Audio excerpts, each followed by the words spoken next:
That's the thing that I don't get about the United States and our policy towards Israel. Okay, if it's such a good idea, why don't we do it here? Let's give the Israelis a homeland here that'll be Jewish only, and if you're not Jewish, you have to get out.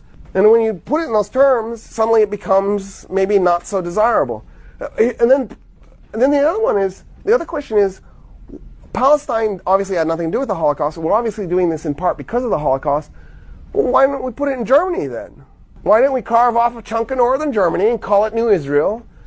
Hamburg could have become New Jerusalem and just give them northern Germany, right? That only seems fair, especially since most of the Jews that we're talking about were either American Jews, and most of them were of German descent, or they were European Jews, and most of them were of German descent, right? There's a reason why Yiddish was the dominant Jewish language in Europe. Yiddish is just German with a Jewish accent and some Hebrew words.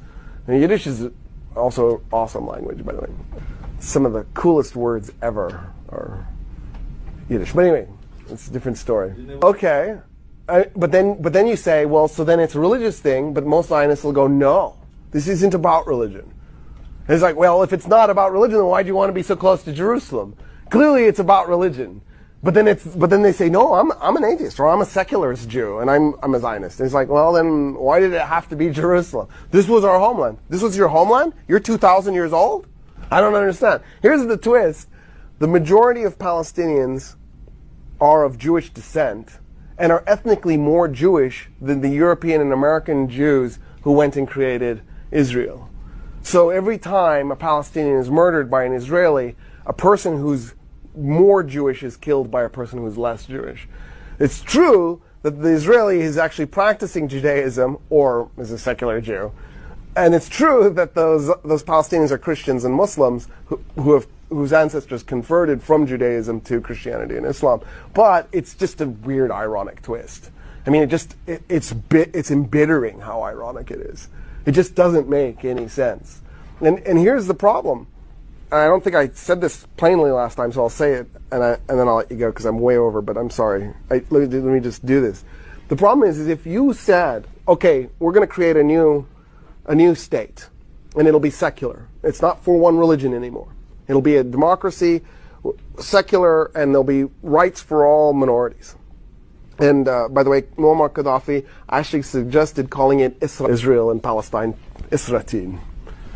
So, it sounds terrible to me, but whatever. I don't care what you want to call this thing. Call it Israel, call it Palestine, call it Isra'il, call it Israel, Palestine with a hyphenation like your parents did with you. I don't care. Whatever it is that makes you happy. But if you did it, suddenly there'd be 13 million Palestinians who are Christian and Muslim. I think it's like 10% Christian, 90% Muslim. And then there'd be 6 million Jews. So the Jews would become an instant minority in that state. And they don't want that to happen. That's why they're fighting the Palestinians. They're not fighting the Palestinians because the Palestinians are attacking them. The Palestinians aren't attacking them. They're fighting the Palestinians because they don't want to have Palestine integrated with them because they'll instantly lose their majority. There are actually 7 million Palestinians living in Palestine and Israel.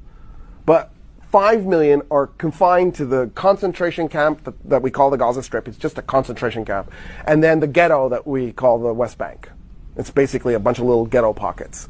And so by doing that, what the Israelis have done is they've created a situation where the natives are in internal exile.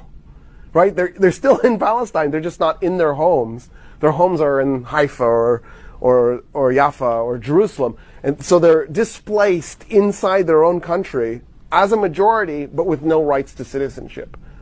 This is like the most nasty thing since apartheid Israel, apartheid South Africa. It might be worse than apartheid South Africa in some ways.